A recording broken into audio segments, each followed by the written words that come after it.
दोस्तों, कहानी की शुरुआत होती है जर्मनी के एक छोटे से द्वीप हेल्गोलैंड से, जहां 513 लोग अपनी जिंदगी बिता रहे थे। पूरी दुनिया में एक खतरनाक वायरस फैल गया था, जिसकी वजह से कई लोग मारे गए और जो बचे थे वे ज़ॉम्बीज में बदल गए। इन ज़ॉम्बीज से बचने के लिए ये लोग हेल्गोलैंड आइलैंड पर शरण लेने आए थे। और यहाँ धीरे धीरे इन 513 लोगों ने एक समाज बना लिया, जहाँ खेती बाड़ी करके वे अपनी जिंदगी गुजारने लगे। हालांकि खाने पीने की चीजें कम थीं, इसलिए इस आइलैंड पर केवल 513 लोग ही रह सकते थे। अगर एक भी सदस्य की संख्या बढ़ती, तो इन लोगों को काफी समस्याएं हो सकती थीं। इसलिए जब भी इस आइलैंड पर कोई बच्चा पैदा होता, तो वोटिंग द्वारा उस व्यक्ति को चुना जाता जो अपनी जान दे सकता, ताकि आइलैंड की आबादी नियंत्रित रहे। हम एक बोर्ड पर सभी सर्वाइवर के नामों के आगे अंकित पॉइंट्स देखते हैं, जो इन्हें अच्छे कार्य करने पर मिलते हैं, जिससे इनका नाम ऊपर की ओर बढ़ता है। लेकिन यदि किसी ने कोई गलत कार्य किया, तो उसका नाम नीचे चला जाता है। इस आइलैंड को मैनेज करने के लिए एक काउंसिल कमेटी भी है, जिसकी प्रमुख बिएट्रिस नाम की एक महिला होती है। कहानी फिर 15 साल आगे बढ़ती है, जहां शहर के लोग एक हॉस्पिटल में इकट्ठे होते हैं, क्योंकि आज एमिली नाम की लड़की अपने बच्चे को जन्म देने वाली थी। इस दृश्य को लोला नाम की रिपोर्टर अपने कैमरे में रिकॉर्ड कर रही थी। नियम के अनुसार जब कोई बच्चा पैदा होता है, तो किसी दूसरे व्यक्ति को अपनी जान देनी होती है। इस कारण एमिली के पिता अपनी जान देने का निर्णय लेते हैं और एक चट्टान से कूदकर आत्महत्या कर लेते हैं। हॉस्पिटल में एमिली एक बच्चे को जन्म देती है और कुछ ही समय में जुड़वा बच्चे पैदा हो जाते हैं। ये देखकर बिएट्रिस काउंसिल कमेटी की बैठक आयोजित करती है और इस मुद्दे पर सभी से चर्चा करती है। लंबी सोच विचार के बाद ये निर्णय लिया जाता है कि वोटिंग के जरिए ये तय किया जाएगा कि किसे सैक्रिफाइस किया जाएगा। दूसरी तरफ क्रिश्चियन और हेनरिक नामक दो दोस्त अपनी रैंकिंग देख रहे होते हैं। क्रिश्चियन की रैंक 511 नंबर पर थी, जिसे देखकर वो चिंतित हो जाता है और हेनरिक से कहता है कि अगर मुझे मारने के लिए चुना गया, तो मैं अपनी जान नहीं दूंगा। लेकिन हेनरिक उसे चेतावनी देता है और कहता है कि पिछली बार भी एक व्यक्ति ने इस तरह बचने की कोशिश की थी, लेकिन इन लोगों ने उसे जबरदस्ती पिंजरे में डालकर समुद्र में फेंक दिया था। इसके बाद हम एलिसे नाम की एक बुजुर्ग महिला को देखते हैं, जिसकी उम्र ज्यादा हो चुकी थी, इसलिए लोग उसे बेकार समझते थे। वहीं आखिरी रैंक पर एटीएन नाम का एक वर्कर था, जिसे सभी ने क्रिमिनल घोषित कर दिया। इसके बाद सीन शिफ्ट होता है मारिक और उसके बेटे लाइनस पर। ये दोनों एक लैब में उसी वायरस की वैक्सीन बनाने की कोशिश कर रहे थे। दूसरी ओर जडित नाम की महिला, जो अथॉरिटी में थी, मारिक के साथ दवाइयां वितरित करने शहर जाती है। जब ये दोनों एटीएन के घर पहुंचते हैं, तो एटीएन की पत्नी लीसा गुस्से में आ जाती है और कहती है कि एटीएन जैसे मेहनती इंसान का नाम लिस्ट में आखिरी रैंक पर आना शर्मनाक है और उसे सजा के तौर पर राशन कम मिल रहा है। जडित जवाब देती है कि एटीएन ने दवाई चोरी की थी, इसलिए उसे क्रिमिनल माना गया। लेकिन लीसा उसे समझाने की कोशिश करती है कि एटीएन दवाई इसलिए चुराता था क्योंकि डॉक्टर ने उसे दवा देने से मना कर दिया था। फिर सीन शिफ्ट होता है एमिली पर, जो अपने कमरे में सो रही थी। अचानक एलिसे चुपके से उसका बच्चा उठाकर ले जाने लगती है, लेकिन एमिली की आंखें खुल जाती हैं और वो तेजी से अपना बच्चा उससे छीन लेती है। उसे डर था कि एलिसे वोटिंग के कारण उसके बच्चे को नुकसान पहुंचाना चाहती है, लेकिन एलिसे उसे समझाती है कि वो ऐसा कभी नहीं करेगी। इस बीच मारिक अपने लैब से दवाई छुपाकर लोरे नाम की महिला को देता है। यह सब करते हुए जडित उसे देख लेती है और तुरंत बिएट्रिस के पास जाती है। वो सब कुछ बता देती है, लेकिन बिएट्रिस उसे ये कहते हुए चुप रहने को कहती है कि इस समय मारिक की जरूरत है, लेकिन एक दिन उसे सजा दी जाएगी और उसके बाद उसकी जगह जडित को दे दी जाएगी। ये सारी बातें क्रिश्चियन और हेनरिक भी सुन रहे होते हैं। इसी दौरान एक बच्चा गिर जाता है और उसका सारा सामान टूट जाता है। ये देखकर हेनरिक को एक विचार आता है और वो क्रिश्चियन से कहता है कि ये रैंक बढ़ाने का सबसे अच्छा मौका है। तुम जल्दी से जाकर उस बच्चे की मदद करो, ताकि लोगों की नजरों में तुम ऊपर आ सको। हेनरिक की बात मानकर क्रिश्चियन भी ऐसा ही करता है और उस लड़के को अपना खाना दे देता है। जब बिएट्रिस उन्हें ऐसा करते हुए देखती है तो उसे खुशी होती है और वो हेनरिक और क्रिश्चियन को अतिरिक्त अंक देने का ऐलान करती है। तभी हेनरिक की नज़र एटीएन और लीसा पर पड़ती है, जो किसी स्टोर में गए थे। हेनरिक ये अच्छे से जानता था कि लीसा को राशन बहुत कम मिल रहा है, इसलिए वो उनके पास जाकर कहता है, अगर तुम चाहो तो मैं तुम्हें खाना दे सकता हूँ। इस पर लीसा मना कर देती है, लेकिन पीछे खड़ी बिएट्रिस इनकी बातें सुन लेती है और वो हेनरिक पर गुस्सा होती है। यहाँ हमें पता चलता है कि असल में हेनरिक बिएट्रिस का बेटा है। इसके बाद हम पीटर नाम के एक पेशेंट को मारिक की लैब में देखते हैं, जिसे बाहर की दुनिया से जबरदस्ती यहाँ पर एक्सपेरिमेंट के लिए लाया गया था। उस पर अलग अलग वैक्सीन्स का परीक्षण हो रहा था। वहीं दूसरी तरफ हेनरिक लीसा के पास जाकर उसे कुछ खाना ऑफर करता है और बदले में इंटीमेट होने के लिए कहता है, पर वो इसके लिए मना कर देती है। लेकिन हेनरिक फिर भी उसकी तरफ बढ़ने लगता है। तभी अचानक सायरन बजता है और उसे लीसा को छोड़कर बॉर्डर की ओर भागना पड़ता है, क्योंकि वो एक सोल्जर है। अब हम देखते हैं कि कुछ लोग आइलैंड में घुसने की कोशिश कर रहे हैं, जिन्हें सोल्जर्स के लीडर मिया वापस लौटने को कहती है, पर वे उसकी एक बात नहीं मानते और बैरियर काटने लगते हैं। ये देखकर मिया एक आदमी को गोली मार देती है और फिर सभी लोग वापस लौटने लगते हैं। लेकिन हेनरिक अपने मजे के लिए एक एक करके सभी को शूट कर देता है। अब वोटिंग का दिन आ जाता है और सभी लोग एटीएन के खिलाफ वोट करते हैं, यानी अब उसे अपनी जान देनी होगी। लेकिन लीसा ऐसा बिल्कुल नहीं चाहती थी, इसलिए वो हॉल में बैठे सभी लोगों से कहती है, मेरा पति बेगुनाह है, वो तो बस मेरे लिए दवाइयाँ ला रहा था। वो ये भी खुलासा करती है कि उसने हेनरिक को मारने के लिए वोट किया था, क्योंकि उसने खाने के बदले लीसा के साथ इंटीमेट होने की बात कही थी। ये सुनकर हॉल में मौजूद सभी महिलाएं हेनरिक के खिलाफ बोलने लगती हैं। इस पर बिएट्रिस को ना चाहते हुए भी हेनरिक को आइलैंड से निकालना पड़ता है। इसके बाद सीन शिफ्ट होता है लैब पर, जहां अधिक एक्सपेरिमेंट्स के कारण पीटर की मौत हो चुकी थी। ये देखकर मारिक को दुख होता है और वो उसकी मृत बॉडी को जलाकर अपने घर लौट आता है। यहाँ उसका बेटा लाइनस उससे मिया की टीम के साथ मेनलैंड यानी बाहर की दुनिया जाने के लिए कहता है, लेकिन मारिक इसके लिए मना कर देता है। फिर भी लाइनस उसकी बात नहीं सुनता और अगले दिन कुछ सोल्जर्स के साथ बायो सूट पहनकर बोट से निकल जाता है। अब उनके साथ हेनरिक भी था, जिसे ये लोग सजा के तौर पर बाहर छोड़ने के लिए जा रहे थे। कुछ देर बाद वे मेनलैंड पर पहुंच जाते हैं। यहाँ एक सोल्जर हंस नामक व्यक्ति हेनरिक से कहता है कि वो बोट से उतरकर नीचे चला जाए, लेकिन हेनरिक ऐसा करने के लिए तैयार नहीं था। ये देखकर हंस गुस्से में उसे एक जोरदार मुक्का मारता है, क्योंकि उसकी बहन के साथ हेनरिक ने गलत काम किया था। दूसरी ओर आइलैंड पर बिएट्रिस अपनी एक एम्प्लॉय के साथ वाटर सप्लाई के एक चीफ इंजीनियर से मिलने जाती है, क्योंकि पानी का मीटर खराब हो चुका था। बिएट्रिस जब उस इंजीनियर से बात कर रही होती है, तब उसकी एम्प्लॉय की नज़र एक रेडियो पर पड़ती है, जिसे देखकर वो थोड़ी हैरान हो जाती है, क्योंकि आइलैंड पर रेडियो रखना इल्लीगल था।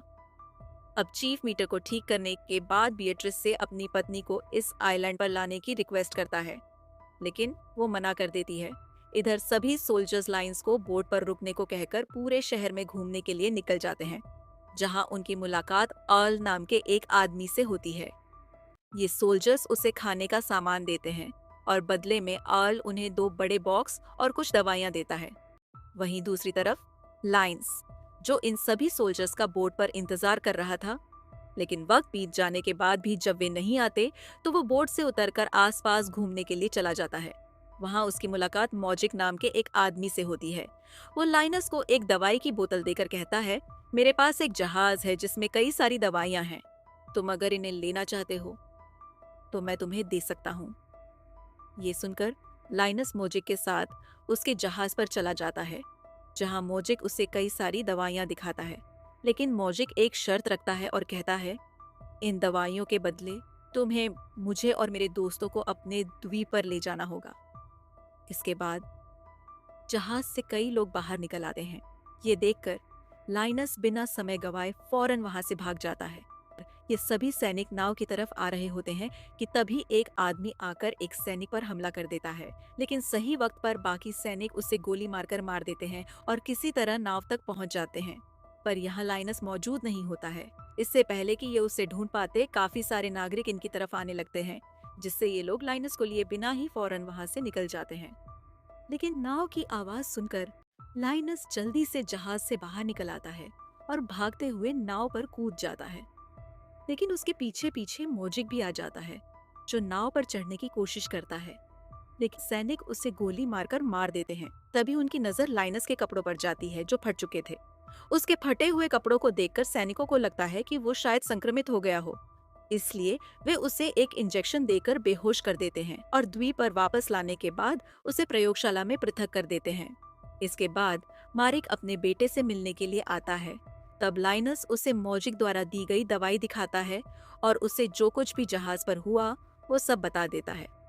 ये सुनकर मारिक जल्दी से उस दवाई को जांचता है और उसे पता चलता है कि ये असली वैक्सीन है। इसलिए वो बिएट्रिस के पास जाकर उसे कहता है कि हमें दोबारा सैनिकों को जहाज पर भेजना होगा, ताकि ज्यादा से ज्यादा दवाई को यहाँ लाया जा सके। लेकिन बिएट्रिस इसे मना कर देती है, क्योंकि पिछली यात्रा में उसका बहुत ज्यादा नुकसान हुआ था। मुख्य भूमि में अर्ल के गार्ड्स को मौजिक की लाश पानी में मिलती है और उसके हाथ में एक दवाई की बोतल भी मिलती है। ये देखकर अर्ल अपने गार्ड्स को और दवाइयां ढूंढने का आदेश देता है। वहीं दूसरी तरफ हेनरिक शहर में इधर उधर भटक रहा था। तब उसे वेल्मा नाम की एक महिला दिखाई देती है, जो लोगों की मदद करती थी। हेनरिक उसके पास जाकर उसे छेड़ने लगता है और वेल्मा उसे खुश होकर अपना सहायक बना लेती है। इसके बाद वेल्मा हेनरिक को अपने रंगमंच में लेकर जाती है, जो असल में उसका घर था। फिर वो हेनरिक के सामने बार बार अर्ल का नाम लेने लगती है, जिस पर हेनरिक उसे अर्ल के बारे में पूछता है, लेकिन वेल्मा उसे कुछ नहीं बताती है। जैसे ही रात होती है, हेनरिक मौका मिलते ही वेल्मा को मार देता है और उसका सारा सामान लेकर वहां से निकल जाता है। दूसरी तरफ बिएट्रिस लीसा से मिलने के लिए जाती है और उसे एक नौकरी का प्रस्ताव देती है। वो कहती है, अगर तुम मुझे इस शहर की सारी जानकारी लाकर दोगी, तो बदले में मैं तुम्हें और तुम्हारे पति को एक अच्छी जिंदगी दे सकती हूँ। ये सुनकर लीसा बहुत खुश हो जाती है और इस नौकरी के लिए राजी हो जाती है। इधर प्रयोगशाला में अब लाइनस की जगह जूडिथ को काम में लगाया जाता है और जब वो अर्ल द्वारा दिए गए 2 बड़े बॉक्सेस को खोलकर देखती है, तो उसमें एक आदमी और एक महिला को बंदी बनाकर रखा जाता है, जिन पर मारिक वैक्सीनेशन का प्रयोग करने वाला था। इससे पहले कि वो कुछ कर पाता, प्रयोगशाला में एक सैनिक की मौत हो जाती है और उसके शरीर पर लाल निशान बन जाते हैं, यानी वो वायरस से संक्रमित हो चुका था। वहीं जब लाइनस अपनी शरीर को देखता है, तो उसे भी वही निशान नजर आते हैं, जिन्हें देखकर वो बहुत डर जाता है, लेकिन इसके बारे में किसी को नहीं बताता है। इसके बाद हम परिषद की एक बैठक को देखते हैं, जहां बिएट्रिस उस मरीज की मौत का जिम्मेदार मिया को ठहराते हुए कहती है कि उसने अपनी टीम को सही तरह से संरक्षित नहीं किया था, इस वजह से वो सैनिक संक्रमित हो गया। इसलिए बिएट्रिस उसके 100 अंक कम कर देती है और उसे सजा के तौर पर जेल में काम करने के लिए भेज देती है। तभी उसी हॉल में मौजूद लोला की बेटी फियोना अचानक खांसने लगती है। ये देखकर सभी को लगता है कि शायद वो भी वायरस से संक्रमित हो गई है। घबराकर लोग वहां से भाग जाते हैं, लेकिन असल में फियोना गर्भवती थी। चूंकि उसकी अब तक शादी नहीं हुई थी, इसलिए उसके बच्चे को समाज अवैध मानता। इसी डर की वजह से वो अपने बॉयफ्रेंड टॉम के पास चली जाती है। टॉम उसे आश्वासन देता है कि वो न सिर्फ उसका बल्कि उसके होने वाले बच्चे का भी पूरा ख्याल रखेगा। इसके बाद हमें एक लैबोरेटरी का दृश्य दिखाया जाता है, जहां चल रहे प्रयोग की वजह से दोनों संक्रमित मरीजों की हालत बहुत बिगड़ चुकी थी। ये देखकर मारिक चिंतित हो जाता है और जडिस से कहता है कि हमारे पास ज्यादा समय नहीं है, हमें जल्द से जल्द वैक्सीन तैयार करनी होगी। दूसरी ओर आइलैंड पर अलब मौजिक के लोगों से मिलता है और उन्हें एक लाश दिखाकर कहता है कि इस इंसान को आइलैंड के लोगों ने मारा है। अगर तुम लोग मुझे दवाई के बारे में सब कुछ बता दोगे, तो मैं तुम्हें जिंदा रहने में मदद करूंगा। ये सुनकर स्पार्क नाम का एक व्यक्ति आगे आता है और अर्ल से कहता है कि वो मदद करने को तैयार है, लेकिन बदले में उसे आइलैंड पर लेकर जाना होगा। थोड़ी देर सोचने के बाद अर्ल इस पर सहमत हो जाता है। इसी बीच मारिक एक जेल में मिया से मिलने जाता है और उसे बताता है कि वो उसकी सजा कम करवा सकता है। लेकिन इसके बदले वो चाहता है कि मिया मेनलैंड जाकर उस चिप से वैक्सीन लेकर आए। लेकिन मिया इस प्रस्ताव को ठुकरा देती है। उधर हेनरिक को मेनलैंड पर कैनिबल गैंग पकड़ लेती है। जान बचाने के लिए वो झूठ बोलता है कि वो अर्ल के लिए काम करता है। ये सुनकर गैंग उसे अर्ल से मिलवाने के लिए ले जाती है, लेकिन अर्ल तो उसे जानता भी नहीं था। वो उसे मारने ही वाला होता है कि तभी हेनरिक चिल्लाता है, मैं बिएट्रिस का बेटा हूँ और गलती से यहाँ पहुँच गया हूँ। इसके बाद वो अर्ल को बताता है कि वेल्मा वायरस की वजह से मारी गई है, लेकिन अर्ल पहले ही जानता था कि वेल्मा की मौत वायरस से नहीं बल्कि हेनरिक की वजह से हुई थी। वो कहता है, तुम्हें आइलैंड से निकाला गया था और वेल्मा की मौत के लिए सिर्फ तुम जिम्मेदार हो। ये सुनकर हेनरिक घबरा जाता है और जान बचाने के लिए आइलैंड से जुड़े सभी रहस्यों और छुपे दरवाजों की जानकारी अर्ल को दे देता है। ये सुनकर अर्ल का गुस्सा थोड़ा शांत होता है और वो हेनरिक को मारने का विचार त्याग देता है। अब हम काउंसिल मीटिंग का दृश्य देखते हैं, जहां वाटर सप्लाई इंजीनियर की पत्नी कासू का इंटरव्यू लिया जा रहा है, क्योंकि उससे दवाओं के बारे में अच्छी जानकारी थी। तभी कमेटी के सदस्यों को पता चलता है कि एक और उम्मीदवार ने भी आवेदन किया है, जिसका नाम जेनियला है। चूंकि जेनियला पेशे से सर्जन थी, इसलिए उसे कासू की जगह चयनित किया जाता है और आइलैंड पर बुला लिया जाता है। लेकिन उसकी जहाज में दूसरी गैंग के 2 लोग छुपकर आ जाते हैं। उधर अपनी पत्नी के चयन न होने से इंजीनियर आहत होता है और मेनलैंड जाने का फैसला करता है, पर बिएट्रिस उसे रोकती है, क्योंकि वो इकलौता इंजीनियर था जो पूरे आइलैंड की जल प्रणाली संभाल सकता था। दूसरी तरफ आप्तियन को बिएट्रिस की मदद से विंडामिल में नौकरी मिल जाती है। वहां काम करते समय उसे शराब की एक बोतल मिलती है, जिसे वो अपने बॉस को दे देता है। बॉस पूरी बोतल पीकर नशे में काम करने चला जाता है। उसी समय गुस्से में इंजीनियर हाथ में हथौड़ा लेकर विंडामिल की मशीनों को तोड़ने लगता है। ये देखकर बॉस जल्दी से ऊपर चढ़ने की कोशिश करता है, लेकिन उसका पैर फिसल जाता है और वो गिरकर चोटिल हो जाता है। उसका पैर टूट जाता है और उसे तुरंत अस्पताल लाया जाता है, जहां मारिक उसकी सर्जरी करता है। सर्जरी के दौरान उसकी नजर जेनियला पर पड़ती है, जो बहुत घबराई हुई थी। जब वो कारण पूछता है, तो जेनियला बताती है कि वो असल में कोई सर्जन नहीं है, उसने सिर्फ किताबों में पढ़ा है। साथ ही वो ये भी कहती है कि उसे पता है कि लिनस संक्रमित है और वो उसकी मदद करना चाहती है, लेकिन मारिक उसकी सच्चाई किसी को न बताए। लेकिन इससे पहले कि मारिक कुछ कहता, चडिस इन दोनों की सारी बातें सुन चुका होता है। तभी डेनियला पीछे से उस पर हमला कर देती है और जूडिथ की हत्या कर देती है। इसके बाद मारिक और डेनियला मिलकर उसकी लाश को पानी में फेंक देते हैं। फिर सीन शिफ्ट होता है फियोना पर, जिसका मिसकैरेज हो चुका था। जब मारिक उसे देखने आता है, तो फियोना की माँ उससे निवेदन करती है कि वो इस बात की जानकारी बिएट्रिस को न दे। मारिक उसकी बात मान लेता है। इधर जब बिएट्रिस लैब में जाती है, तो उसे दीवार पर एक टूटा हुआ दांत पड़ा दिखाई देता है। उसे देखकर वो समझ जाती है कि ये दांत जूडिथ का है। वो तुरंत मार्क के पास जाकर कहती है कि जूडिथ अचानक गायब हो गई है और उसे शक है कि इसके पीछे उसी का हाथ है। इस पर मारिक बेहद शांत और चालाकी से जवाब देता है, तुम मुझे नुकसान नहीं पहुंचा सकती, क्योंकि तुम्हें मेरी जरूरत है। ये सुनकर बिएट्रिस शांत हो जाती है और कुछ सोचने के बाद कहती है कि वो जूडिथ की मौत का इल्जाम इंजीनियर पर डाल देगी। ओलिसा की मदद से कुछ झूठे सबूत दिखाकर वो लोगों को यकीन दिला देती है कि जूडिथ की हत्या के पीछे इंजीनियर का हाथ है। इसके बाद हम एटियन को देखते हैं, जिसे अब विंड मिल का नया इंचार्ज बना दिया गया है। जब ये बात पुराने बॉस को पता चलती है, तो वो गुस्से में एटियन के घर जाकर आरोप लगाता है कि उसने जानबूझकर शराब की बोतल दी थी ताकि दुर्घटना हो और वो उसकी जगह ले सके। लेकिन एटियन साफ इनकार कर देता है। अगले दिन इंजीनियर के पैरों को रस्सियों से बांधकर उसे समुद्र में फेंक दिया जाता है। ये देखकर मारिक को बहुत दुख होता है और वो फैसला करता है कि अब वो लाइनस को पूरी सच्चाई बताएगा। इसके बाद हमें 15 साल पहले की कहानी दिखाई जाती है। उस वक्त मारिक की मुलाकात एक सुपरमार्केट में काम कर रही बिएट्रिस से होती है, लेकिन वो उससे ज्यादा बातचीत नहीं करता। फिर वो अपने लैब में लौट आता है, जहां वो नर्स लोअर के साथ मिलकर वैक्सीन पर काम कर रहा होता है। इधर बिएट्रिस कुछ लोगों के साथ मिलकर सुपरमार्केट और फार्मेसी पर कब्जा कर लेती है। रिपोर्टर लोला उसका वीडियो रिकॉर्ड करके जनता को ये विश्वास दिलाने की कोशिश करती है कि बिएट्रिस इस आइलैंड की अगली लीडर बनने के लिए उपयुक्त उम्मीदवार है। लेकिन लोला को ये भी मालूम था कि मारिक फार्मेसी में काम करता है और वो उसकी राह का रोड़ा बन सकता है।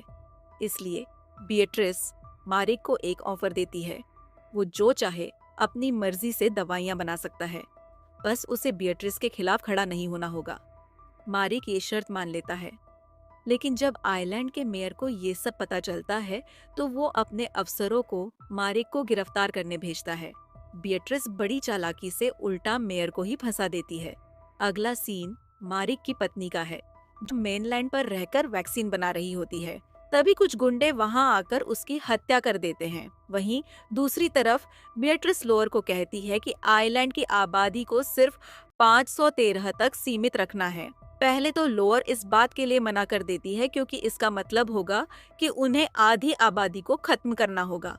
लेकिन जब बिएट्रिस उसे धमकाती है तो वो मान जाती है और एक एक करके लोगों को वायरस का इंजेक्शन दिया जाने लगता है। कुछ को पॉजिटिव दिखाकर आइलैंड से बाहर कर दिया जाता है। ये सब देखकर मारिक ठान लेता है कि वो जल्द से जल्द वैक्सीन बनाएगा ताकि लोगों को बिएट्रिस का असली चेहरा दिखा सके। लेकिन इस बात को 15 साल बीत चुके हैं। अब कहानी वर्तमान में लौटती है। लाइनस की मौत हो चुकी होती है और मारिक अपने पूरे कन्फेशन को रिकॉर्ड कर लेता है। लेकिन तभी जेनियला वहां पहुंचकर उस टेप पर गोली चला देती है, क्योंकि वो अर्ल की गैंग से जुड़ी होती है। इधर अर्ल अब अपनी आगे की योजना पर काम शुरू करता है और इसी के साथ ये फिल्म यहीं समाप्त होती है। आप देख रहे हैं फिल्मी फन। मैं फिर मिलूंगी एक नई कहानी के साथ। फिल्मों का जादू, कहानियों का रंग, सब